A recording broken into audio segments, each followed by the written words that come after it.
have your fear, which might become reality. And you have Godzilla, which is reality.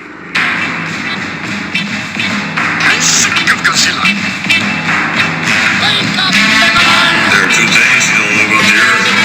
One is me, and the other is Godzilla.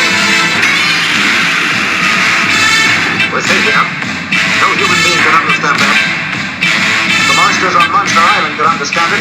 Whether he returns or not, or is never again seen by human eyes, the things he has taught us remain.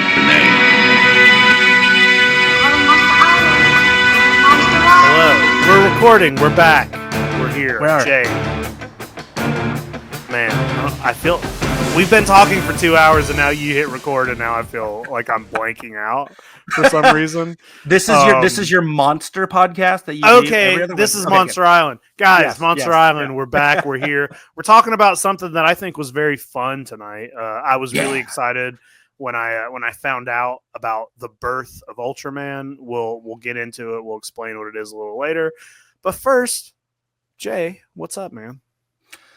Oh, I feel that it's been like 2 weeks and change since we got back from the trip, and I feel like I'm finally like back to a normal, not like sleep schedule, but just like where I'm not like waking up and being like, am I gonna go buy a toy today? Like what Mandarake am I going to today? So that's kind of sad. It's a little bit sad. I hate it, Jay. I hate it because it's weird. So I mean, like, listen, I don't want to like be one of those people who brags and won't shut up about the cool stuff that they do. But the Japan trip was the coolest thing I've ever done. Yeah. It was the best trip I've ever been on. I would go again tomorrow if I had the money. Like, it was amazing. And the fact that it's like, it's just a memory now. And it's like, we get up and we're like, hey guys, remember when we, went to that temple in Japan a couple weeks ago? We're like, back in South Georgia of the United States, where literally everything's on fire, literally and figuratively. It's like, it sucks. It sucks to know that the Japan trip is back here. It's over. We're past it. I know. You know, the good news is we can look forward to G-Fest and Kaiju Go and Designer Con. And I know you'll be at San Diego Comic-Con and all the other fun stuff that we're doing a lot this year. Oh, yeah. Oh, hey, speaking of on fire, you would have loved this. It got up to, it is kind of spring still. It's May 14th, and it got up to 104 degrees today in North Texas. 104! Jay, I went for a walk after work in the swamp, and it was 97 here today. And I bet Valdosta's 97 is probably about the same as Texas's 114. Oh, especially where we are, it's not swampy. The humidity is so awful. And I don't know if you have these in Texas, but we have these really cool things that like to come out around this time of year in Georgia called horseflies. Yeah. And especially in the swamp, it's like you can't see in front of you because there's flies that are this big landing on your face and biting the flesh off of you. So I was like, I gotta go walk. I gotta do a little bit of walking, and it's just fucking horse flies everywhere. It sucks. I hate the heat. I want to move out of Georgia. That has nothing to do with the episodes, but I'm not gonna live in Valdosta much longer, is what I'm thinking. So anybody has any spare money, please send it Jake's way so he can get out of Valdosta or go on a trip to Japan, fully funded by you. He'll read your name off on the episode. Send me some money so I can have spending money at G-Fest in 2 months, and then a week later at San Diego Comic-Con. They're like a week apart. I'm gonna fucking die. Yeah. But luckily there's probably not going to be any toy companies at Comic-Con, so there won't be anything to buy there. That'll just be a food trip. Jay, we got we got pickups, we got toy news. What are we doing over here? You got some pickups? Yeah, I have a few pickups. You always have. It does not matter. I have one. I have 4. Okay. I have 4. So, I mean, but it's one of those things like, Jake, we could have both had 20 and it still would have been less than we had last time. So, we're easing back in. But mine were all, I like these a lot. And one, forgot I bought, and it came up. I was like, oh my those are gosh, the I love best. this thing. Yeah, Those those are are the the best. But so the first thing I got, this was from Hobby Round 32 that just ended over in Japan, the Volks Hobby Round 32, and from our good buddies over at Max Toy Japan. And hey, we know they do awesome Godzilla stuff with their one-day license. We know they do awesome Subaraya stuff across the board. We know they do awesome this, that, and the other. But one thing that I haven't bought in a while, because they haven't released anything new, is from my favorite P production show, Spectre-Man. And I was able to pick up not one, but two, and one totally new piece to me. One is a variant that I already have it from Spectre-Man. So first one is a variant. My favorite episode of Spectre-Man is Spectre-Man, and a two-part episode is him and Dustman, because he's a man, not a monster. Okay. And there's this really awesome, I love their sculpt of Dustman. And he is, this one is cool I love because he glows blue. It's glow in the dark, but it's a blue glow. Yeah. So He I looks love insane. that. Oh, it's a great episode. It actually is a really good episode. Love It's I think my favorite one. But well, compared to the next guy, it's not insane. You'll love this one. Okay. But this is great. I have the kind of one of the standard versions, I guess, standard colorways. But I absolutely adore their sculpt. I mean, he's made of trash. He has like the Frankenstein bolt looking things in his head. Yeah. It's a great monster. It's a great episode. And they make great toys. And I had to pick that one up. And I don't have anything that glows blue. Yeah. We'll talk about this in a bit when we go over some of the hobby round stuff. But Max Toy had two kind of, you're used to the green glow, right, of glow in the dark vinyl, but they had the blue one, and they also had a header that glowed red as well. Well, I was like, so cool. So Yeah. neat. The other one. So when let's just say, let's pretend that you are working for the special effects company, or you're on the design team or the writing team for P Productions, and you're thinking, I gotta get another Spectre-Man monster out, right? And you know what? I want to do a cool hybrid. I want to take two animals and put them together and make them a monster. I want like a tiger and a rhinoceros. I want a shark and a bull or whatever, like something crazy, like, right? So they must have had this conversation at one point, and what they landed on, terrifying. For my favorite mashup of all time, Magnitudon, and Magnitudon is the terrifying part mole, part catfish. So he is the mole.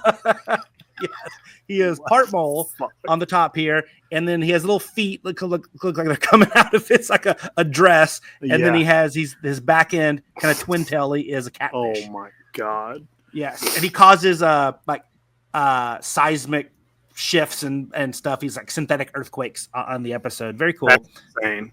But they also for some reason made his toy look like he's a strawberry. Yeah, this one is a different colorway. 100%. Strawberry. Yeah, he's more brownish and gray, in the show. But no, I love that. Like, it looks like a what a weird kaiju. I love it. And he's got a mullet. Oh, especially with the contrasting colors here. Yeah. Oh, I love it. And he has like long pointy nose. How they do it here with these eyes that are kind of close together, it almost has like like a Beetlejuice like. It looks like Beetlejuice. Yeah. And then oh my god, the catfish on the back. But he's a pretty tough monster for Spectre-Man. I believe that. They make him pretty formidable. Two heads are better than one. I know, even if they're a mole and a catfish. But yes, oh my god, look at me, Magnitudon. So great. Those are both cool. Yeah, I love. Don't get me into Spectre-Man, Jay. Oh, if you watch it, you're done. You're done. Like, I mean, I would say like the first two episodes, because everything. So Spectre-Man is 63 episodes, and 30 of them are two-parters. There's 3 like single shots. Yeah. So like everything has a little bit of time to build. Sure. The first the first episode 1 and 2 are fine, and then it starts rolling, and you're just like, I can't stop watching this. Like, this is amazing. And it's all because of Dr. Gory, and the dub is so asinine and weird and amazing. But the other thing I got, this was from Marusan, and this one was from, it was from it wasn't from Super. It was from Hobby Round as well. So they had, you'll see why I'm getting confused in a second. because Superfest 91 and Hobby Run 32 are back to back, and they had similar releases. But in one of their lucky bags, they did a 350 lucky bag, and they did some cool white, blue marble stuff, and they did one that was not it. And it, of course, was my boy, an 89. I haven't got an 89 in a while. And this one is really cool. So I've taken one out, put one in. Yeah. But why this one is so cool? So it's clear orange. You know, we've seen that before. Yeah. It's this beautiful internal green paint, which is great. But I was looking at it, and you're not gonna be able to pick it up on the camera, but like when you look in the legs and stuff, you almost see like, is that like, do they have like cellophane that's maybe not giving the full Aurora effect? It's just really cool. Like it feels like it almost has an internal layer, like a mold on top of a mold, which they've done before, but it's not. So I took him apart. It's a thin layer of internal like silver paint, which doesn't come across as silver in here, but it gives this weird dimension to it. It's stunning. So like if you compare it like to the spines that don't have it, like you can see right through this orange. And here you can't, and it's amazing. It's a really cool piece. So if you see this, guys, and you pick it up, it's nice. It's like it looks way better in person than it does in photographs because it adds another dimension to it. So really cool. That's cool. Yeah. Very cool. I love the colors. Yeah. And then the last thing I got was what I forgot I ordered. So I think people are probably happy I haven't talked about Inframan in a long time because I finally got the toy. Yay, everybody's happy. But the Unbox and HK, Playtoy HK didn't just release the Inframans. Mm-hmm. They also released one of the Bone Soldiers. So I was able to get one. Look at this guy, dude. Oh, you can take his little spear off. Look at this guy. Oh, man. His little helmet comes off. Whoa. There he is. Look at this guy. That is cool. And he comes with his little, some little staff, his little scepter-looking staff thing. Mm-hmm. Look at that guy. He's ready to go. That's awesome, dude. Yeah. So, and it looks just stunning next to the Inframan. So I got him somebody to fight at least. I mean, no Princess Dragon Mom, but not yet. Somebody's gonna do it. Not yet. One of these days. And also when it arrived, I was like, it made me extra excited for Kaiju Go and Super Inframan being played. Yeah. The matinee. Hell but, yeah. But yeah, those are my. Oh no, I'm lying to you. I got one more pickup, not a toy. Uh-oh. And it's, I don't know how I would have missed it. Literally, it's right next to me. Okay. But we ordered this a long time ago, but it finally arrived. From Mondo. We know they work with all the best artists in the world. And then when Mr. Attack Peter was like, hey, we're working with the great Bob Eggleton, I got the Biollante. Oh, man. So this, it's just Bob Eggleton greatness. It's just That's greatness. Beautiful. I mean, everybody's seen this one, and then the flower variant. Yeah. It's Bob doing Godzilla versus Biollante. He's amazing. He's amazing. Dude, everything that guy does. It's sickening. Bob, you make me sick because you're so good at everything you do. But yeah, I was really excited when that came in, and I was like, heck yeah, man. And then, before we got on here, we're talking like they just, not Mondo, but Bottleneck Gallery just announced the Tom Whalen Destroy All Monsters posters coming out this week. And I'm like, oh my God. I don't have enough room for all these posters, but I can't not get them. Yeah. They're amazing. It's hard, man. I just ordered an Attack Peter Godzilla -1 poster. So yeah, dude, there's so much good shit. Why are there so many good artists that make awesome, cool posters? I wish That's why I'm not allowing you ever to make posters, because I'm like, there's another artist. I'm gonna have to get all this stuff. It's like I get the Toms and the Attack Peters and the Bob Eggletons and the Mark Nagatas. I mean, it's like at some point, like and the Matt Franks, I gotta stop. Yeah. So there's a lot out there. It's great though. I'm glad. I like it. Jay, I only got one thing this week. I ordered, and you know what? Not Godzilla, not really a kaiju, but it is adjacent. I don't know if you follow the artist. The Beast is back on Instagram. He does from time to time. He does. It's mainly art, but he has like a pterodactyl soft vinyl toy he did.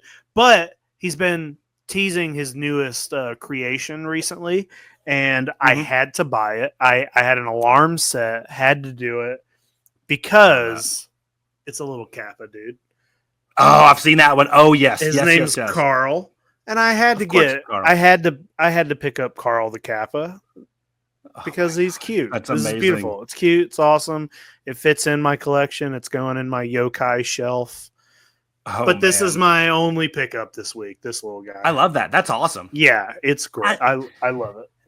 I just think it's so funny, because obviously, like, for lack of a better term, the source material for yokai, they're these creepy, scary, and whatever. And then, like, the fact that they can turn it into that and make it equally as cool, like, it just, I don't know. I think it's awesome. Yeah. I think it's so cool. It's really well made too. And like, yeah, dude.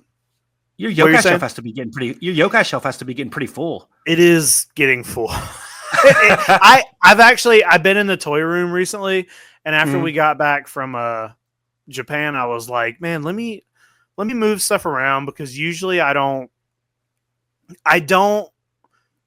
really like put my Sofubi shelves by brand or by kaiju. Like, I just kind of put things where I think I want them, and like sometimes that means keeping the colors kind of the same or something, but I'm not like really.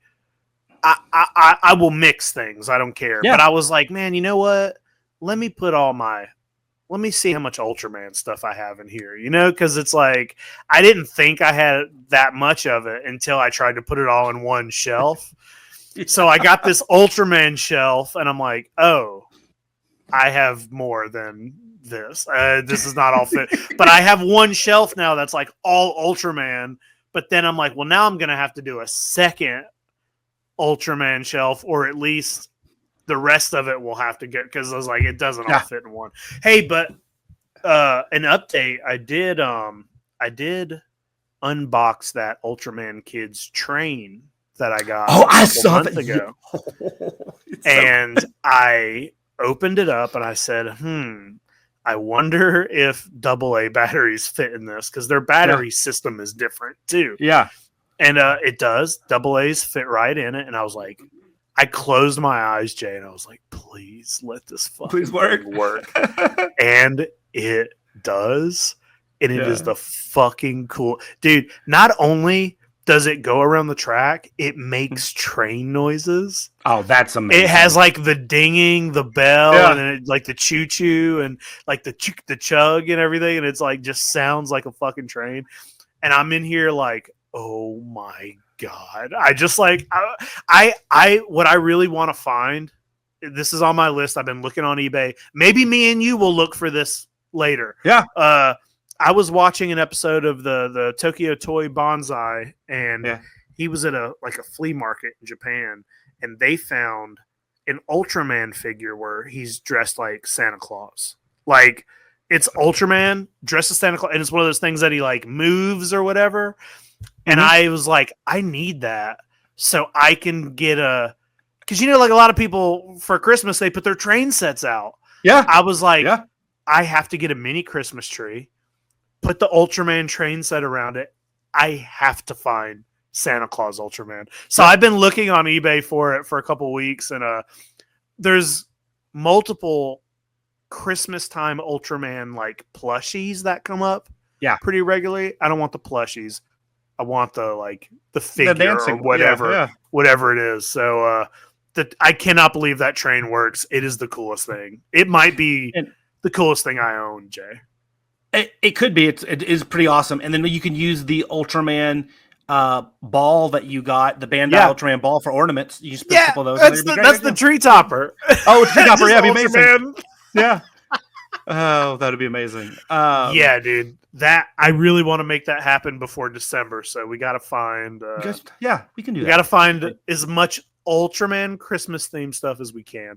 Hey, I also, when I was in there doing this, like looking through the Ultraman stuff, I remembered a while back before I was actually watching Ultraman, when I just had like a really vague idea of what it was.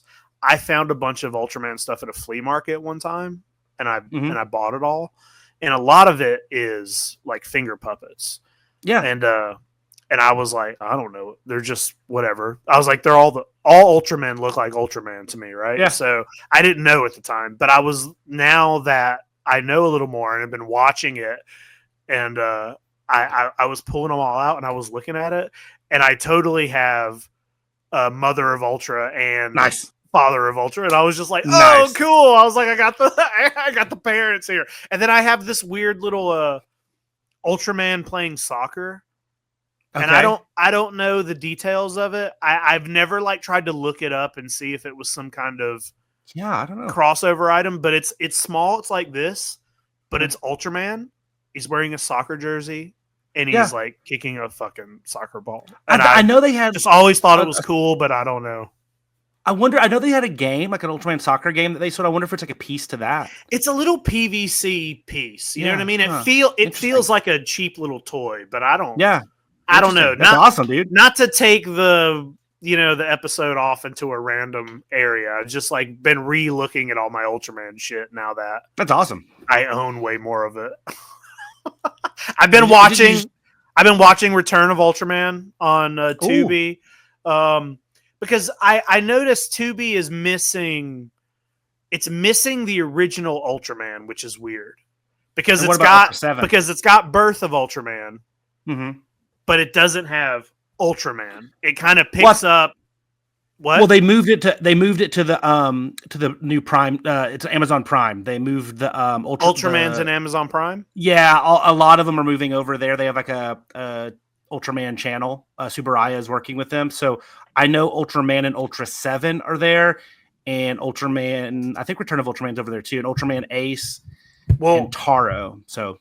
I know Return of Ultraman is also on Tubi because I watched it as late as yesterday, and like a bunch of them are on there. Like Leo was on there. There's a lot of the newer ones are on there too, but like Shin Ultraman is on. Like Tubi is full of Ultraman, and I just since we got back from Japan, I've just been like energized with Ultraman. You know what I mean? I've just been in an Ultraman mood, so I'm like.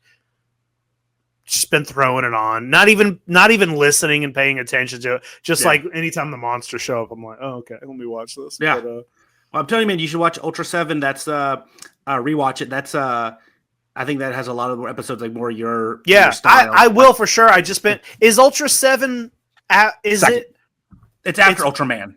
Oh, so it's Ultraman, Ultra 7, and then Return of Ultraman. Okay, see if I would have realized that, I probably would have put that on. So you're safe. You're safe. Yeah, because like the thing about Ultra 7 is so when Ultraman was successful, right? Yeah. And then they tried to create another similar story in a totally different timeline, whatever. And so Ultra 7 actually doesn't reference like Ultraman and stuff, but then they realize, oh no, these should all be in the same universe, and they kind of converge in Return of Ultraman. So you'll see like the Ultra 7 and Ultraman. Oh no, they are all in the same universe. But in Ultra 7, you don't need to like. You're totally cool watching it out of order. Ultra 7 is kind of its own self-contained thing because the goal when they were making it was this was going to be a separate superhero universe, just like if it was Mirror Man or Jumborg Ace or whoever it might be. But Ultra 7, and then when you get into Ultraman Ace, then like the brothers start showing up a lot, as you know. Well, Ace is in there. Ace is on there too, and I've seen just a couple of the episodes because we've talked about them before. But I was like, let me watch some of the earlier stuff before I throw Ace on. So Return's interesting. I really like. Honestly, I think Hideki Go that Jiro Dan plays is one of the better human characters because he's like flawed. Whereas like if you watch Shin Hayata and Dan Moriboshi in Ultraman Ultra 7, like they're really like they're not really flawed human, like the human part of their character. Like they're always almost like right. They're like the point, like and there are some episodes, especially in Ultra 7, where Dan is kind of picks the wrong side and stuff. But truthfully, like I think in Return of Ultraman, they really started having like more of the flawed human host, and because you'll see it again in Ultraman Ace and Taro and stuff. And I think that part of Return of Ultraman and Ultraman Jack is the best. And there's some cool monsters there. I mean, like the Twin Tail episodes are awesome. With him and who is that with him? Is it Gudon that eats him? Yeah. Anyway, so some good stuff. But Ultra 7 you'll dig. There's some really like the Robot Chief episode, which is the fourth planet.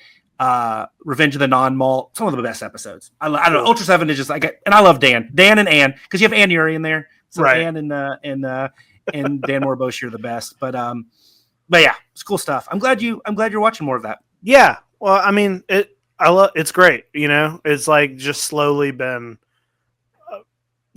like infiltrating everything. And there was just so much of it in Japan that I was like, man, it just really put me in the mood. Even though like I would sporadically watch it anyway or buy it and I own a bunch of it. It just really put me in the mood to just like sit down and like you see how big it is over there. Actually make like leeway, because there's so much. There's so much Ultraman that you can be a super fan of some aspect of Ultraman, but then know nothing about. There's so 100%. Much of it, and it's like, especially when you look at all the like newer stuff, like how it just looks so like Power Ranger-y now, and it looks so. I've bought before, like I've walked into Walmart before and seen an Ultraman movie on DVD that was like new, but I'm like, what the fuck is this? You like look at it and it's like, just looks like something I wouldn't. It doesn't look. It looks really far from where Ultraman started. Yeah. Except it vaguely still looks like Ultraman. But I was like, well, I'm buying it. Like, Ultraman Orb or Ultraman, whatever. There's just so many of them. So I'll say that I've been rewatching Ultraman Taro because I've watched Ace and I remember so little about Ultraman Taro, and I think that and after that and Leo, like I don't know, like after that is when I stopped really watching. Does Taro have horns or is that Leo? Mm-hmm. Taro, Leo has kind of like but Taro is the one that like definitely like smaller versions of Father of Ultra, but and so like Ace introduces Father of Ultra, and you have that's a great Christmas episode, but then like Taro's all about Mother of Ultra, but And I'll tell you this, I don't like Taro because and you know this about me, one of my weird quirks. I don't like shows that kill all the dogs. And there's dogs get eaten by monsters all the time in Taro. The main dog, Pachi, Poochie, he gets. I was going to say Pachi's funny if they named him Bootleg. I know, right? He's the bootleg dog. He's the bootleg dog. He's actually a cat. No, he gets incinerated and like by a monster in like episode 5 or 6, and like literally like the first 5 minutes a dog gets eaten. I'm like a little random dog that's so Taro I have a hard time getting to, and it's so wacky. But Ace is funny because there are some episodes in Ace that are just, I mean, like literally we've talked about the stealing. I mean, the episodes of Ace and an alien that just wants to steal panda merchandise and sell it on his own planet. It's like what? And the bedwetting episode and all that stuff. I'm glad. I actually watched something else too. Have you ever seen? I'd never seen it. Have you ever seen? It's a movie from the 60s, and it was done for like Fuji TV, but Toho bought it and like re-released it. It was like a 4-episode miniseries, and they re-released it as like a standalone film called Giant Phantom Monster Aegon, or Aegon the Atomic Dragon. No, no idea what that is. Yeah, so it's on YouTube. You can watch it. It's black and white. It's I think they I might get my dates wrong. I think they made it in 1964, but Toho fought the film division or the TV division of whatever, because it was such a, they thought it was such a Godzilla ripoff, right? It's a radioactive dinosaur, right? That like they actually couldn't release it until like 68. So it's, it's a black and white release in 68, right? And it's interesting. I just was it's definitely worth a watch. There are some parts that are actually pretty good. But the sound design and the soundtrack, it's like just in the background, these almost like little bubbles, like bubble. Oh, okay, weird. It's so weird. Yeah. But it's a very old school, like man in suit, like not, I don't even know. It's almost like, it's definitely not as high budget as a Godzilla costume, but I don't even think it's as high budget as serious, or is it like silly? Yeah, no, it's serious. Yeah, okay. It is the same as Godzilla. It is man's use of like atomic energy and stuff. Like the whole thing. Like it's obviously influenced heavily by that. He breathes fire, radioactive fire. Like, but it's in 4 parts. And some of the third part where there's actually like a little bit of like action going on is actually pretty good. There's some tense moments that I thought were pretty decent, but overall, I mean, it's not one that you were going to be like, yes, this is amazing. Right. But it's one that like I'd never seen it before. Yeah. And I'd seen, you'll recognize the monster when you see it. You're like, oh yeah, I just thought this was some weird like show from the late 50s, early 60s that like was nothing, right? Or whatever. But they reused the suit for the monster, got a second life. It was reused twice in with the Space Giants. I forgot what the Japanese Ambassador Magma, which was a production.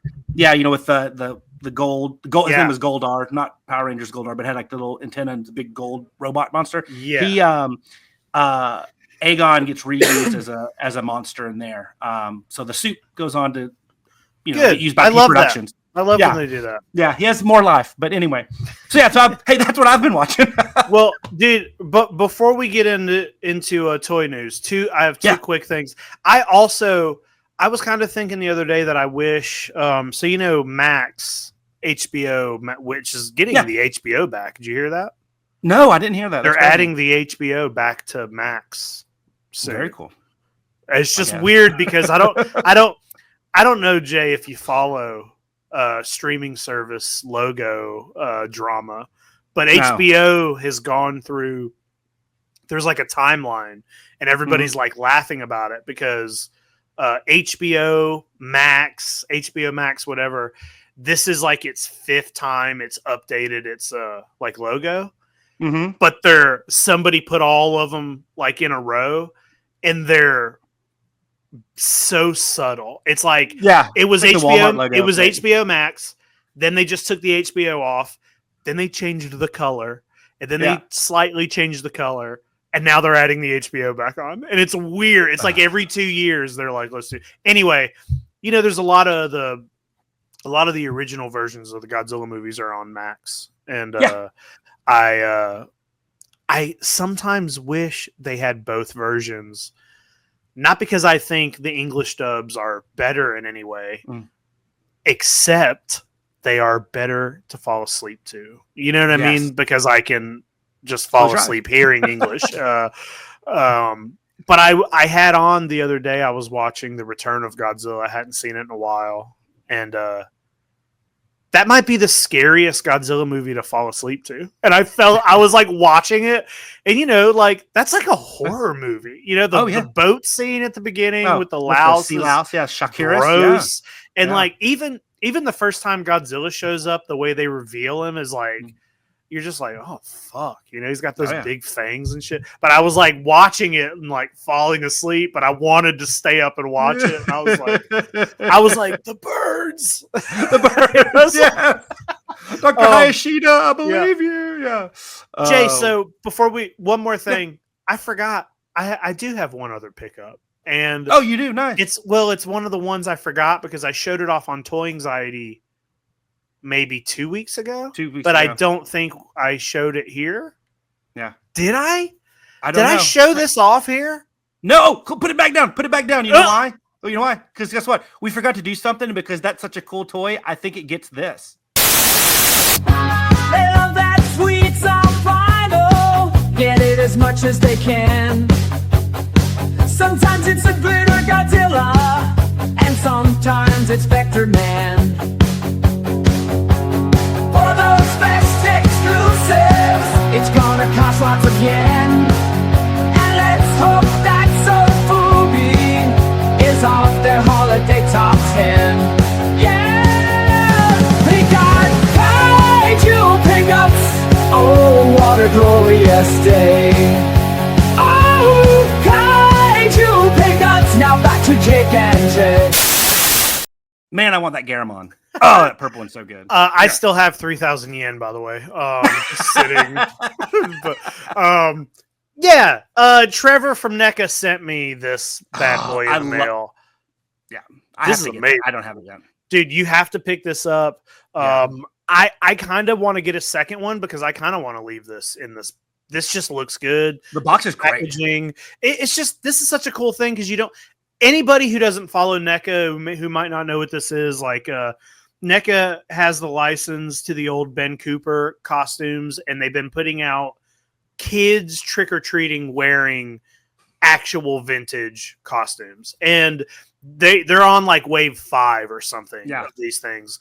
But the new wave has Godzilla, and I'll show it even though it's not, but they also sent me the Jaws one, which these are amazing. So I think I'm, if I see these in the store, I'll pick them up again so I can take them out of the box. But I fucking love these, dude. They're so cool. You don't get a lot of this old Marvel Godzilla merchandise, if anything. So this is awesome. I mean, if they would have put out a Ghostbusters on, you'd have had your 3 mega properties right there in one wave. They might. Yeah. I mean, it's possible. I don't know if there's issues with that license, but Ben Cooper did Ghostbusters, so it exists. I have a couple of the right behind me there. I think that's like the first wave they did, so it's like the Creature from the Black Lagoon and all those, but these are the only two that matter to me. They had both of these on they revealed these at Toy Fair this year, and I walked in and I remember that. Yeah. They were beside each other, and I was just like, you did that for me. They merchandised this for me. You did that for me. These are cool. Yeah. All right. Jay, we can do toy news now. It's the Monster Island news for you. It's everything about kaiju. From that Monster Island crew, there are others that do it and they're okay to choose, but there's only one super trusted, amazingly handsome Monster Island crew. Can you believe they're doing that to the Monsterverse? You missed another on Raku lottery, that's the worst. You didn't hear about all those exclusives, no, you're not cursed. You just need another source for news and you'll find out first. Oh yeah, the Monster Island news for you. It's everything about kaiju from that Monster Island crew. Alrighty, let me share my screen, my friend. Also, I was very excited to see that Toy Anxiety went into the slideshow game this week. It was less work for the rest of us. It was great. Hold on 1 second. Get me off the screen, Craig. I know. Okay, let me share here.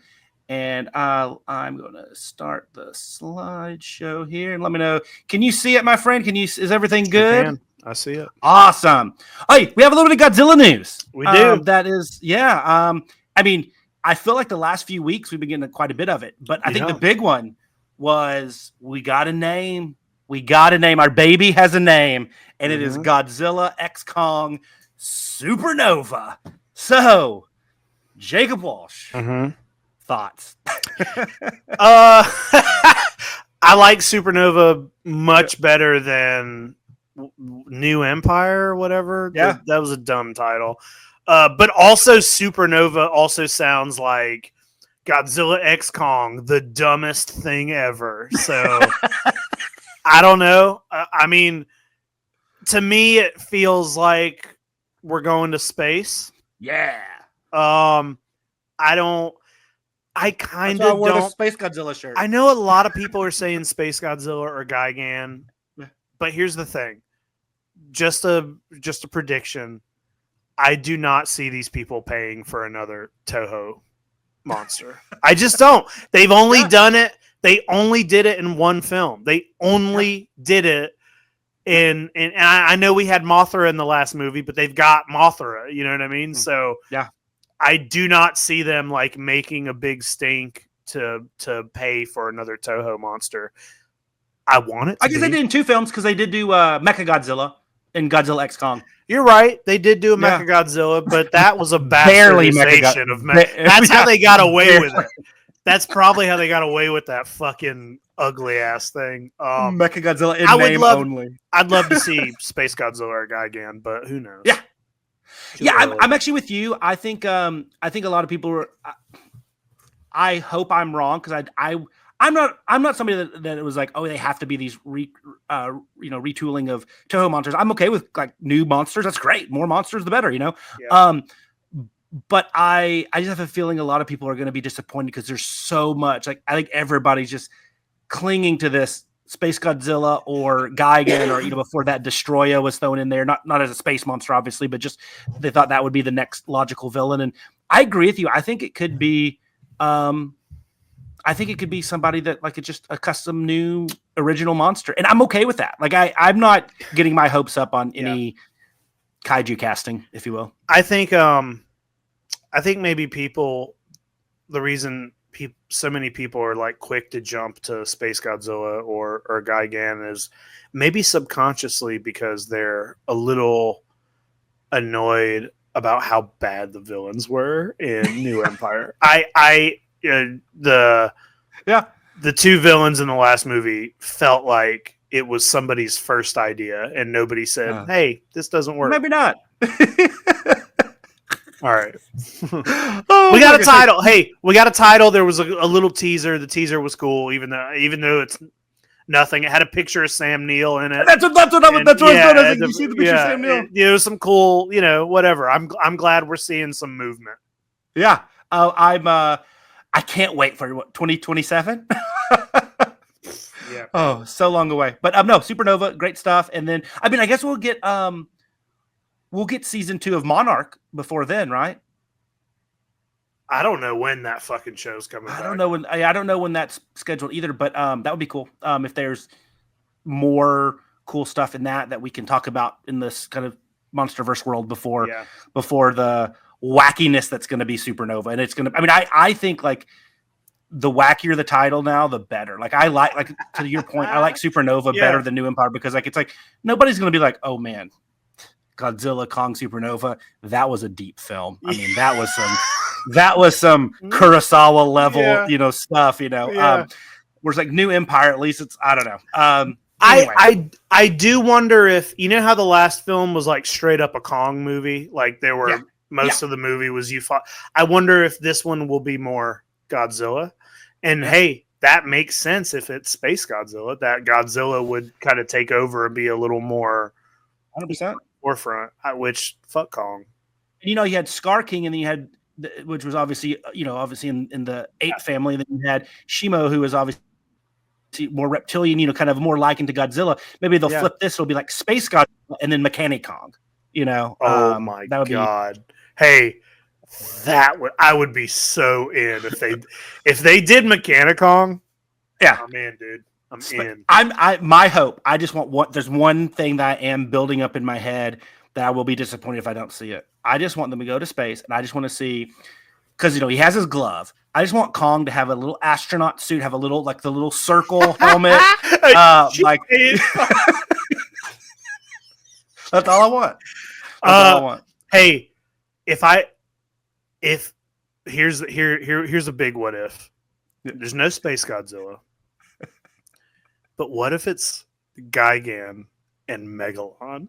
Oh, that win. Supernova's the greatest movie of all time. I would be into that. What if it's Space Kong? What if it's a new character? Space Kong. Kong with crystals out of all right. Hey, he could be a true space monkey.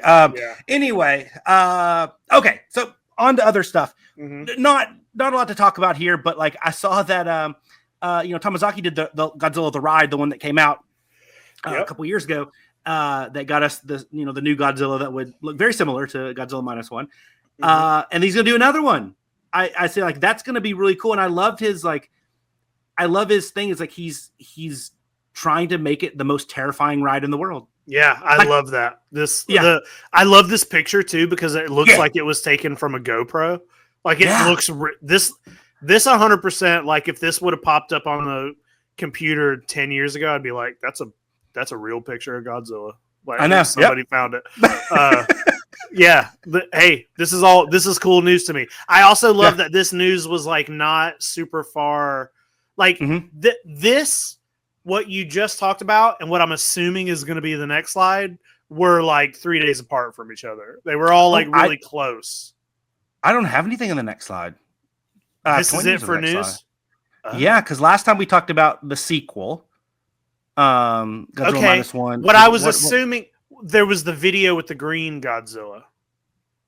I did not put that. Yeah, the 70th anniversary, which is it's not really like news, but there was a video that came out. That was cool. It was cool. Yeah. Forgot about that. Damn me. Jay, it's okay. Oh, man, I'm a cry now. I'm sure there's a lot of toy news. Yeah, I did focus more on toys. Let's talk about some toy releases. Whoa. Okay. Well, we've already mentioned this. I'm going to do a couple. Look, Hobby Round 32 happened. There were a lot of good stuff. I'm going to do a couple slides on what I thought were some of the coolest things. Yeah. And Max Toy Japan, we've already seen 2 of these in person. But they released some new colorways of the Shin and the Mecha Godzilla, the Dustman, the Magnetudon. Then the Hedorah with that glow, that's the red glow, looks really good in person. Mm-hmm. And then 2 more of the Godzilla 84s. So I love those green, those 84s that's a killer sculpt. It is. I actually have one like 3 feet from me here. Are those little guys like the others, or how? He's big. Okay, big. They're like they're not as big as the -1, but they're big. Like they're bigger than a standard Sofubi. Gotcha. I think they're like 10 inches or 11 inches tall. But I think they come unassembled, so you got to put them together. But they're painted and stuff, so they look great. Great sculpt. Max Toy Japan kills it. I thought they were probably maybe the winner from Hobby Round, at least with like a lot of stuff. I'll tell you right now, the Shin Godzilla, it's made of a brown vinyl with like this really heavy black shading. It looks like it's made out of wood. Like when you have it in person, it's really cool. It actually it's hard to tell on the screen, but like I promise, like in person, that Shin, it looks excellent. Love it. It looks excellent. Some other cool stuff though. So Burning Kingdom, which I was not familiar with. They came out with these, what they're calling newborn Godzillas, these little small chibi style. They kind of look almost like those Fantasy sculpts that Bandai did. And they did 3 variants with like the silver, the green, and the gold spray. They're 8 inches tall. I think when these come out, or when these hit the secondary market, I think people will eat them up, but they look really, really cool. Yeah, I like those a lot. They remind me of so there is like an art style of an old chibi Godzilla it's actually in a couple of the books that I bought while we were in Japan. It's like very specific, but it looks just like this. Very cool. Yeah, I love it. The second one, like it kind of goes on that Pachi Adventure Club stuff that I love, but from Shima-X, and it's this combined winged monster King Geist, which it's just amazing. But this bad boy is in their Pachi Sofubi series. He's 12 inches tall. He's big, but it's just like giant Pachi style ultra kaiju crazy winged monster with all these horns and antlers and all this stuff. Looks just like amazing and perfect. Yeah, Jay, I'm looking at this thing, and it's one of the coolest toys I've seen in a long time. Yeah. And it's bumming me out that there's only 10 of these. I'm assuming they mean there's only 10 of these colorways, and maybe there'll be others of other colors at some point. But man, there was 10 at Hobby Round. That is a cool toy. I mean, Shima-X, they do a lot of stuff, so there's no reason they wouldn't do other colorways or expand this out. But right now, these were just the 10 they had. It looks metal to me. It's very shiny. Yeah. It looks like it's I love it. This is one go when you're perusing on Sovi.Tokyo. The other shots of this, like I included one photo, but like when you look at like the close-ups of the back and the wing and it's stunning. Yeah, it's really cool. And I had to mention this one also, Shima-X. I love me some Alien Cheeble, and this is their new M series, which stands for middle size or medium size. So that's that 6-inch scale. So they're doing this new 6-inch scale of their Sofubi, and Shima-X, to my knowledge, like was it the Gargantuas? I think were 6-foot scale, the medium size, their 2-pack. So this is in that same scale of one of my favorite Ultra 7 aliens, Alien Cheeble. And this one comes with like a little mini comic book type thing. So that's something that I'm looking forward to seeing what else they put out in this line. But I thought that was a cool one that they debuted. Man, Alien Cheeble he's a little freak.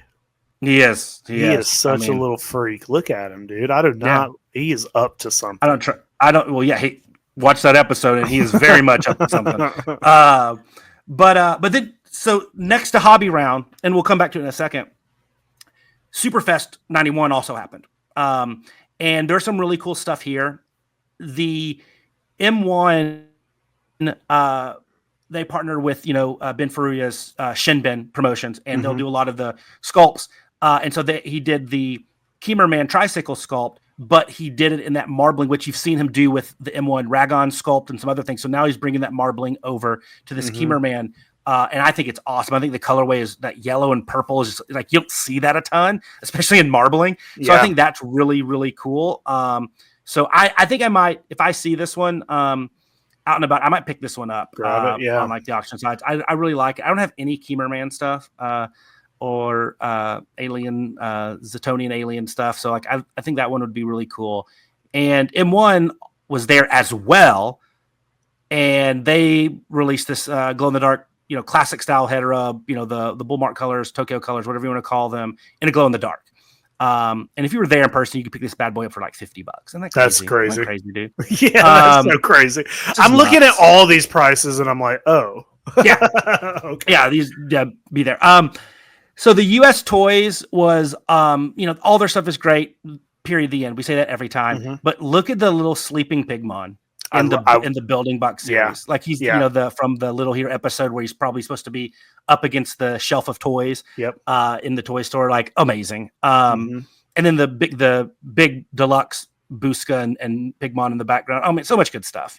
I always.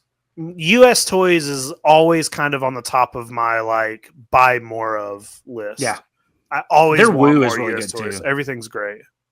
Yeah, their paint app is just ridiculous. And then Enka Vinyl, who we'll talk about in a bit, they had at Superfest they had some of their blank blues, but they're blue glow in the dark. So they had a couple, including the Godzilla 62. So cool. I thought that was cool. But we'll talk more about those guys in a bit. So Superfest also had some heavy hitters. And then Marusan was at both because they're Marusan. And this is why I couldn't remember which one mine was from, because the Marusan lucky bag for Hobby Round were all the 450s. And the ones for Superfest were the 350s. So I was backwards. I did get this from Superfest, not Hobby Round. So anyway, the white and blue marble with this pink spray, they're doing a lot of their different sculpts with this spray or this paint app, and it's really cool. They've also had a Varan in the style. It's very neat, and the Gezera is awesome. I love the Gezera. And yeah, it's really, really cool. Got some on Tokyo Toy Town. And the 450s are always going to be cool, but they also did that orange, clear, and green with that internal silver lining. So really cool stuff from Marusan. I mean, they're bringing it, but I love that they're going like a really new colorway and just hitting them all with it. So I think that's really neat. Yeah, very cool stuff. And then speaking of Enka Vinyl, I pre-ordered this. Everybody go to enkavinyl.com. They have a proxy service to send it, or you can do your other proxy services. It ends June the 2nd, so you have a couple weeks. It'll ship in December. They have the painted Space Godzilla. I love this guy so much. The crystals coming out of his neck. It's hilarious. 9.5 inches tall, $135 before shipping. Everybody go get this. I got mine. I'm so excited. Yeah, this is awesome. This is a toy. This and the Godzilla that I've been wanting to pick up. They're just so cool, man. This is my favorite thing that Sofubi makers do is like make these really fucking weirdo looking, like really silly. Like these are my favorite kind of Sofubi. Like just fucking make it dumb, make it cool, make it colorful. I love this. He looks like a bunch of Starburst squished together, and I want him. But yeah, all their stuff. I mean, I honestly, I'm thinking like, at the beginning of the year, the last couple of years, I truly believe Neo Player One has been the biggest disruptor in the space, but because of their price and because of the infrequency of releases and sculpts and stuff, like I feel that how they're really impacting the Sofubi collecting community, it's such a small percentage. It's not as big as a company like an Amakuma or a company like Enka Vinyl, that all their stuff is different and unique and wacky. And there seems to be like, it's at a price point right now where like a larger portion can afford it and having access to it. It's not even the price with Neoplayer One. It's just, people buy them and they don't sell them. It's what they want. They keep them forever, which is great. So I think Enka Vinyl can be one of those companies. And I think in the last time we spoke, I got the 54, not the 62, but and I think they have a 64 too, don't they? Or they're planning one. Anyway, I have the 54 I got from Drew, and they're really well made. They're really cool in person. Like there's no reason they don't just continue to do great things. And I love they're doing Ultraman, Ultra Kaiju stuff as well. Like, it's not just Godzilla. So I just picture cool. I picture like I'm looking in my mind at a table or a shelf that has like all of the Heisei Godzilla kaiju, but like this, you know what I mean? Yeah. Fucking a Destroyer would be so cool. What would they look like? You know? Oh yeah. And I like that they do different sizes too, because the Godzillas are all the larger size, but then some of their ultra ones are like 6 inches, so they can do some different stuff. So anyway, so Enka Vinyl, kicking butt. Speaking of kicking butt. Look at this guy. Okay. Yeah. So holy shit. Gengo is the space rascal, but they make him look terrifying here. It's amazing. So Acro, and we saw some of their stuff, remember, with your with your buddy with David Igo at Decon. So this is from the Sagata Kick and the Kaiju Remix series from Acro, and this is their interpretation of a terrifying Gengo. And it's amazing. This guy's on a lot of retailers right now. A lot of Mama Yorai and some other ones. You can get them proxy services and stuff. So he can be obtained. I think I might have to get this one, dude. I just love Yango, and he's so wacky, and this is such a cool interpretation. I mean, he's terrifying. I mean, he looks like Shin Gengo. You know what I mean? Oh my god, he's Shin Gengo. That's what he looks like. He totally is. He looks like his head looks like a gremlin, He looks very gremlin-esque. This looks great, dude. This looks like they took something really dumb looking and really silly, really far out there, and made it look like an animal. This looks like a in nature creature. This is cool. It's like at the Subaru Museum. It would be the background. This would be the source material, and they would make him into the suit. Of 100%. This is what he's based on. I love it. What if this thing existed? Oh my god! Being in the forest and this guy just pops out behind a tree. I don't know. I love this. I thought this was so cool. But hey, that's not all. There's other cool stuff. I don't know if this was the slide I was thinking was coming next. To be honest, I thought it was the Red King one. But anyway, so we do know that Prime One Studio does really cool stuff, though, and they're if you have the cash for it, you're never going to get a lack of quality, right? And as much as we kind of joke about Godzilla and Shimo, and this is a pretty impressive diorama here. I mean, like everything looks like it's LED, like light up and stuff, and it's huge, dude. It's like the base is like 36 by 27. I mean, it's gigantic. It's huge. I really liked Pink Godzilla. Me too. That was probably my favorite part about the movie. But that being said, I think I'd rather have something this size of Pink Godzilla sleeping in the Coliseum. Yes. I can't imagine I can't imagine a lot of people spending $2,000 for Shimo. You know what I mean? I don't know. I'm sure I'm wrong, but I'm just like, okay. Okay, this is what I thought was next. Okay, cool. There's some the Graveyard Gallery exclusives. So we love Seismic Toys. We know them. We talked to them a bit at Decon. We will probably at G-Fest as well, and we love their Gyros and all the different versions. And they're doing a new metallic green version that is coming out. Yeah, me too. That's coming out for Graveyard Gallery. It does, and their stuff is great. But I also love This is the new colorway for the powered Red King from Max Toy Japan, and this is the one I thought would like pair nicely with that Gengo. Yeah, it's kind of gross and cool looking. He looks like a internal organ with a face. Like he's like you've been eating too much red meat, and your heart bursts out of your chest, and it looks like this. I know, it's especially Red King is such a funny design anyway. Yeah. But like the little head, oh my gosh, yeah. This is what a heart attack looks like. This is heart attack in kaiju form. Oh my gosh, yes. So yeah, this guy is just amazing. Yeah. But Graveyard Gallery, I'll admit, like that was one of the ones I was in Japan when we were in Nakano Broadway. Yeah. When I went into the Gallery of Hakuba, I was like, I've bought so much stuff from that store, and like just to be in the actual store was kind of cool. Yeah. So very neat stuff, but I thought these were really cool. Hey, those are cool. These are magnificent because they're from Ben Presto and their new Magnavix line. This is part of the Ichiban Kuji line that does all the Ichiban Kuji prizes and the lotteries. Well, these aren't lottery prizes, but they're still like the same quality and stuff as their bigger A and B prizes they typically do, like the big Godzilla -1, and then there's like a whatever. So they're doing a 91 Ghidorah and a 91 Mecha Ghidorah. And so I think these are awesome. They're still produced by Yuji Sakai and sculpted by G Tempest, and these are legit things. So you can pre-order them in Japan like soon, like basically through the back half of May and all of June.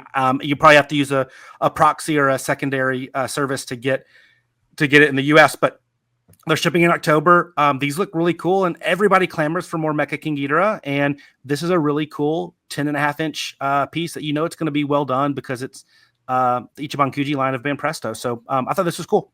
I mean, these look like X Plus to me. They do. They really do. Look really good. Yeah, and in a solid price point.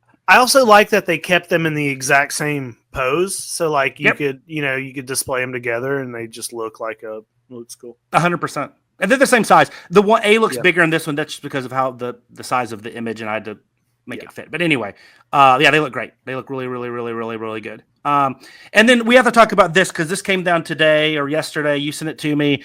My good buddy Josh here in Dallas sent me that, or put it in the Monster Island Visitor Center Facebook group, and we don't have to talk about it as much now, but I think this could be huge, man, because I love Planet X Asia, and we know Star Ace has the Harryhausen license, and they do a lot of stuff in the X Plus style. Mm-hmm. But to have another, I mean, we know Metacom did one, Pilot Ace has done them, but like to have a Planet X Asia, which are big and bulky and clunky and cool, to have them go through the Harryhausen catalog. If it's anything like this prototype of the Kraken, like I'm all in on day one, and 100%. And it solves my Harryhausen problem where I don't have to collect the X Plus or the Star Ace. I can just do this. But I love Planet X Asia. I'm a big fan of them. Yeah. And this could be huge, man. We might have a new podcast that's just dedicated to this line. I agree. My first thought when I saw this was I'm nervous how expensive it's going to be and how hard it's going to be to get a hold of, because it feels like something. It just feels like something that's going to be really popular, and this is a must have. I have my X Plus Kraken literally right here. It's right beside me when I podcast every night, and I still love it. And I was actually like thinking about my Harryhausen X Plus collection a couple of days ago before this popped up, and I was like, I kind of want to expand that collection. But now I'm like, well, maybe I should wait. That's a beautiful sculpt. I love it. It's great. Yeah. Here's the thing, and it's hard to say because it's Harryhausen and not Godzilla, or not Ultraman, which is really more where Planet X has done a lot more the Ultra license.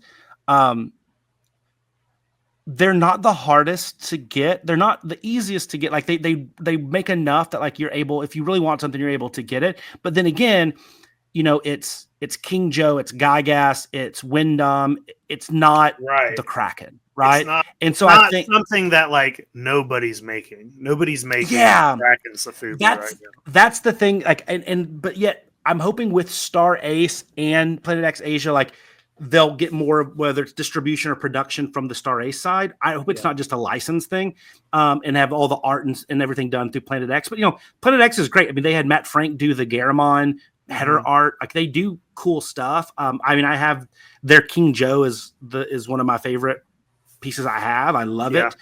Their Bolton is great. A lot of good stuff. So I'm optimistic. I'm not going to worry about that until we get there. But like the Kraken, I mean, I'm paying what I'm paying, whatever it needs to get it, but whenever that line starts rocking and rolling, holy buckets, man, it's going to be amazing. I'm excited about it. And hey, that's the same attitude I had when Star Ace did the Kraken. I said, I don't care. I'm buying it. Yeah, we get it. We get it. Yeah. It's going to be not going to be a situation where you walk into Target and buy it for $10, but I don't think it's going to be a Neo Player one either, though. So. Also like, so for a long time, I really wanted to pick up the old Clash of the Titans figures, just like the vintage ones. Yeah, and it's a very small line. There's not a ton of it, but it's like so hard to find them all complete. They're so expensive. Anytime you see the Kraken, people want $1,200 for them, $1,500, which I think is over. I don't think they're as rare as people think they are. I see them at every toy show. And I started like the last toy show, I was like, I think my excitement for these toys is gone. I've always kind of wanted them. And now I'm just like, well, I'd rather my Star Ace is fine. Yeah. But seeing that there's Sofubi coming, it's like, okay, I can get excited about a Kraken again. Yeah. So yeah, dude, I'm ready. I think that the vintage Kraken, and we've talked about this before. It's like there's some vintage toy pieces that they're so rare, but how do I see them all the time? It's everywhere, right? Like there's 4 at this toy show, and it's a cool toy, but it's just like, dude, I don't want to pay. I can't pay that much money for it, and then turn around and pay $100 for a Calibus because he's got his tail. You know what I mean? Yeah. It's like, stop. But but then you'll be able to tell everybody, hey, I got a Kraken, and they'll know what it means. That's all I got on toy news. A lot of good stuff, though. Like a lot of good, a lot of festivals and stuff going on. Yeah, a lot of good stuff. Very exciting. Very excited about the future of Sofubi is always like I feel like I'm watching Interstellar and I'm stuck in the closet, the time closet bookshelf thing. Have you seen Interstellar? And I've not. No. I know of it. Never mind. I'm spoiling it. I just feel like we're in some sort of like infinite loop of amazing toys about to be all the time. All the time. Anyway, we're going to talk about the Birth of Ultraman. Listen, I didn't know this existed until pretty recently because I've been watching other Ultraman stuff on Tubi. I'd just been flipping through, and I was like, well, what is this? What is Birth of Ultraman? It's using a photo of, original Ultraman, so it must be something old. So I look into it, and I find out that what this is a stage show filmed in front of a live audience, which I think is amazing. Yes. And it's like this weird transitional time where it still opens with the Ultra Q theme. Yep. But they're kind of like they took this on the road to say, hey, the show's starting every Sunday at noon. You can watch Ultraman. And this was literally the introduction of Ultraman. And it's insane. And it is there's musical numbers, and there's the live theme song is amazing. The fact that I will get there. It's awesome. It's just awesome. The whole thing is cool. And Jay, did you know about this before, or is this new to you? Well, I knew of it. I'd never seen it. I actually didn't even know that it was like onto. I thought it was only like on an old like Well, DVD or something like that. Like, It's- so I never yeah. even, it never crossed my mind to even watch it.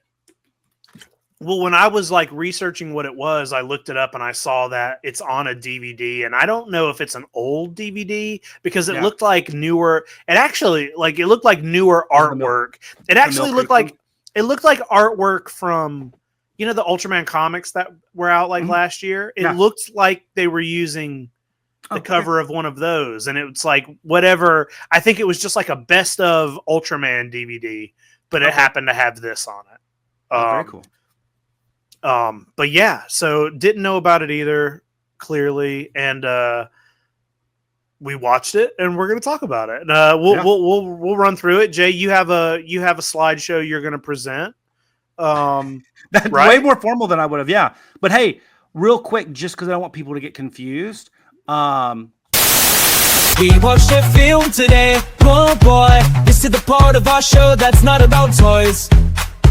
We didn't research this particular piece of media because there's a ton of podcasts that'll read from Wikipedia. But we'll tell you what we honestly think, like how Orochi's grand and Yonguri stinks. We'll tell you that Inframan can change your very life. Pretty sure Jake wants Princess Dragonmon to be his wife. We know some people simply won't want to hear us, but they're probably the same ones that like Mega Gear us. Whoa! We watched a film today, oh boy. Let's just hope it's not Mega Gear us. Yeah, let's hope it's not Mega Gear us. Mega Gear us is so dumb. So anyway, Dude, that one's salty. I like that one. It's so you were annoyed when you wrote that. Grumpy Jay. Hey, so I have I'll do my top 10 or my 10 fun facts, and I think a lot of it will because it is a 20-minute piece of media. Yeah, go for it. It's 20 minutes long. We've chat already about talked about it longer than it really. I said everything. Yeah, the end. Yeah. Hold on, let me share the screen real quick again. No, I was so excited when you threw this idea out. I thought it was great.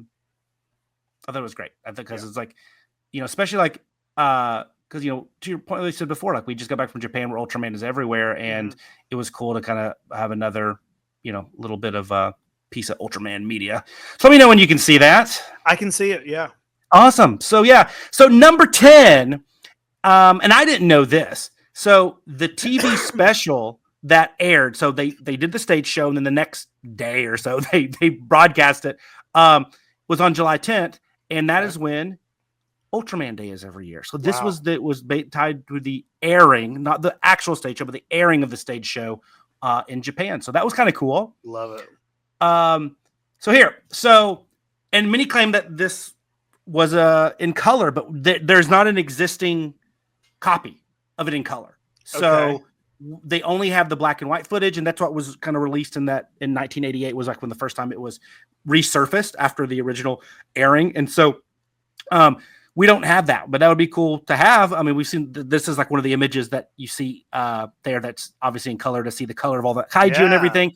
But it would have been really cool to have a color version of it as well. But hey, you don't need it because it's zany and wacky. Number 8. Okay, so let's talk about some of the kaiju that appeared in it.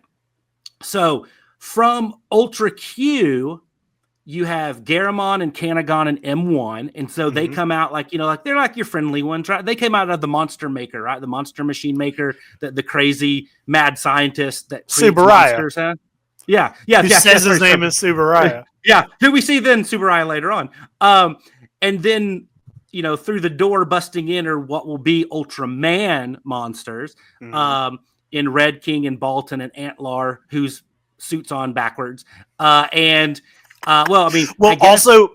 Balton can't keep his head on. He comes through the door and he's already like, he's doing this. He's like trying to keep his head on. And then Chandlar, who is, it's just a modified Pagila from Ultra Q. Yeah. But, and then we do see Naranga in some footage, which we'll talk about why that footage exists in a second, which is hilarious, which is the footage from like what will be Ultraman episode 3. But it's like spliced in there. And then you hear like Pagila and Gomez mentioned off stage at the beginning when the Monster Maker scientist Subaraya goes like, hey, calm down, guys. But I thought, what a great cast of characters. I mean, like the suit, like these, who better to represent like Ultra Q, like the good ones than M1 and Kanagon and Garamon, like the best. Like that's just like the best three. It's all like the very iconic monsters that I think friendly ones. People who maybe aren't even super familiar with Ultraman probably know some of these guys. But what I thought was crazy is that they put forward the idea that there is somebody creating the monsters. Yeah, no. And I was like, wait, well, hold on. I was like, so there's there's the guy, he literally says, I work at the Monster Factory. The Monster Factory. And Factory, it's like, wait, so are we to believe that all these monsters are coming from a factory? Yeah. Is that what you're trying to put forward here? Or is like... I want to dig deeper into that. There were a couple times where they... like it's early and the show's not out yet, so you have to assume like they probably are they're making some stuff. They don't quite know everything yet. Yeah. But one of the things I really loved, and I hope this isn't on your fact sheet, is that like there's multiple times where they're like, "What is Ultraman? We don't know. We don't know." But also not even making the monsters like because M1 we did make him. He's an artificial life form, but Garamon came from. Get from outer space. Yeah. And Kanagon's like, it's a kid. That's a fucking kid. That greedy little kid. I hope you're feeding him. I know, right? Yes, I know, right? And anyway, so I think it was agreed. Like we need to dive into this Monster Maker guy. But so cool. I love the that they didn't do like 2 monsters. No, we're gonna have like 7. Yeah. And they're all just like running into each other on the stage. Their fight is not well choreographed, which we'll get into that. Also, I thought, and I didn't notice this when watching it. This is not something that I would have the ear to notice, but they said that during the fight, 3 monsters that we'll get to see in Ultraman, their roars were used for this before the episodes aired. Right. And Magulon. And yes, Ragon did appear in normal size form in Ultra Q, but she's giant sized in Ultraman. Right. So I thought that was cool that they used some of those in the melee during that big monster brawl. Yeah, there's monster noises being thrown in there. That's cool. Yeah. Okay. So I thought this was weird. I thought this when I was watching it, I was like, wait, what? So the SSSP, like the actual actors that play all of them, they come out of the stage and they introduce themselves, and everybody's introducing themselves as their character. I'm like, oh, that's cool. That's great. That's wonderful. But then Hiroko Sakurai, who plays Fuji, she also played Yuri-chan in Yuriko in Ultra Q. Then she goes, I played this character in this one, but now I'm playing this one. I'm like, whoa, you just like, are we to believe your actors now or your characters? Like, I thought that was so funny that she was just like, no, I'm an actress and I play these 2 characters now. But the other ones were like very like, no, I am, I thought it was weird too. And I didn't know if maybe it was because they were like, hey, maybe the audience will be confused unless you say you're a new character. But then I'm like, I don't know. Aren't there other people that play? Hey, I don't know. There's lots of reasons to get confused watching this. That probably wouldn't be one of them. Well, it made me think like, A, she either forgot her like lines.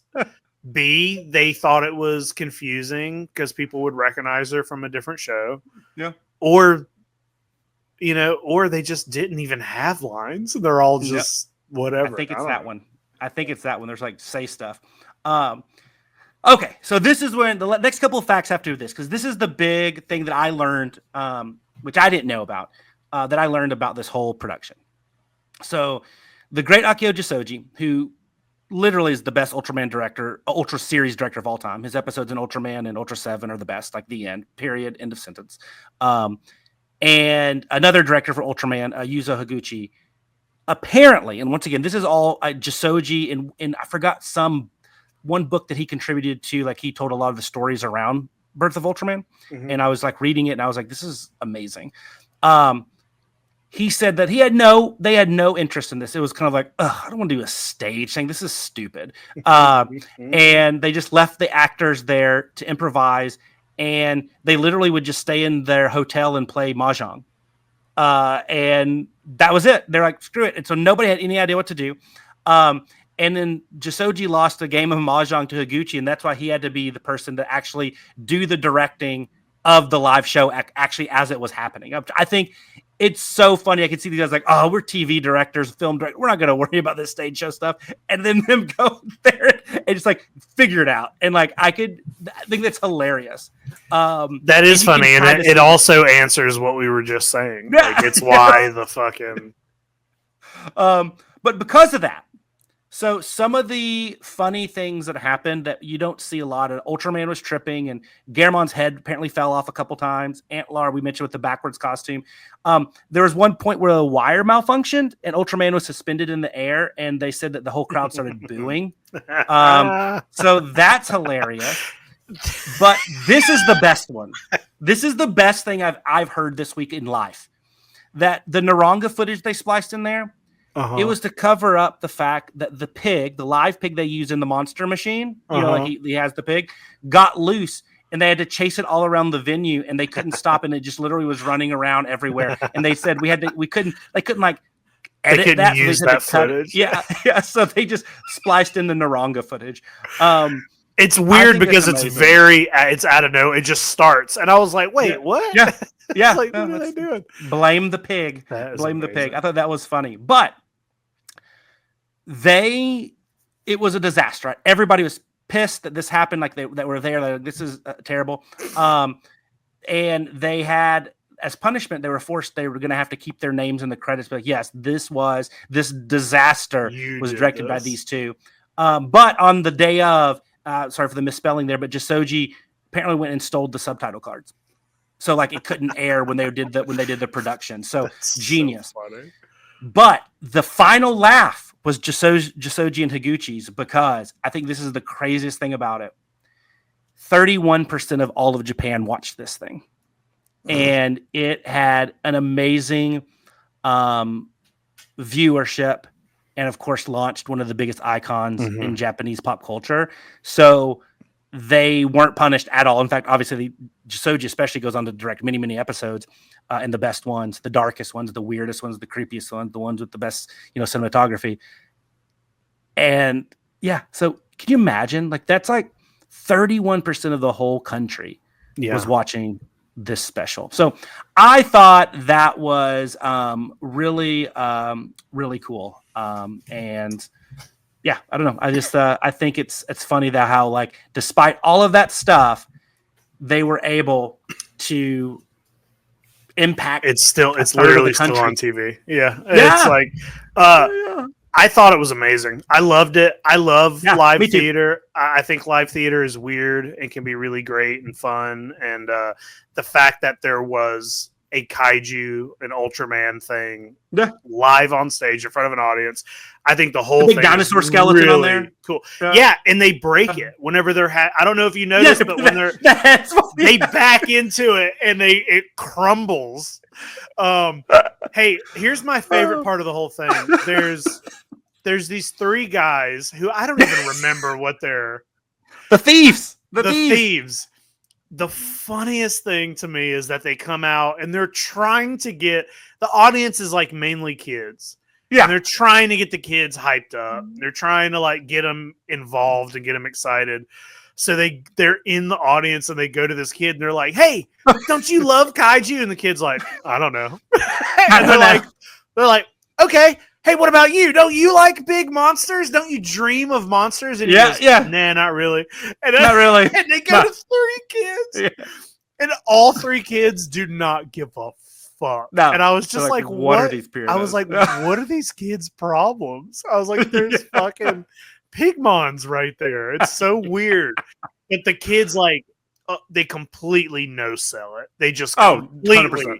Are like, "This is dumb." Yeah. But dude, I love it. Ultraman. We didn't even talk about the biggest part. And then we get a cameo from Eiji Tsuburaya, who comes out. No cigarette. Yeah. But, Tsuburaya fucking gets on stage and talk. It's weird because like, so the monster maker guy says his name is Tsuburaya. And then you're like, "No, you're not." And then at the end, they're like, "Hey, you're an imposter. You're not Tsuburaya. That's Tsuburaya." And he's in the audience, and they pull him up on the audience. it's so weird because the whole stage show, because it's trying to launch a show, it has to go back and forth between like being entertaining and having info.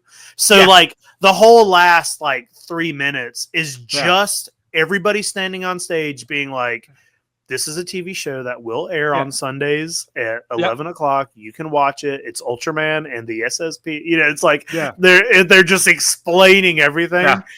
And it's great. This is a very cool thing. I'm glad this exists. It would be cool to see a better like version. It is the quality's not great on the thing, but I'm excited this exists. I think I'm gonna have to maybe find that DVD just so I have a physical copy of this because it's very fun and weird. Hey, and also Ultraman's in it for 30 seconds, maybe. Like he shows up, he does the fight, like he's in the Naranga footage longer than he's actually on stage. He's well, maybe the plan was for to be there, but he got stuck in the wires and they had to cut all that. Maybe. Hey.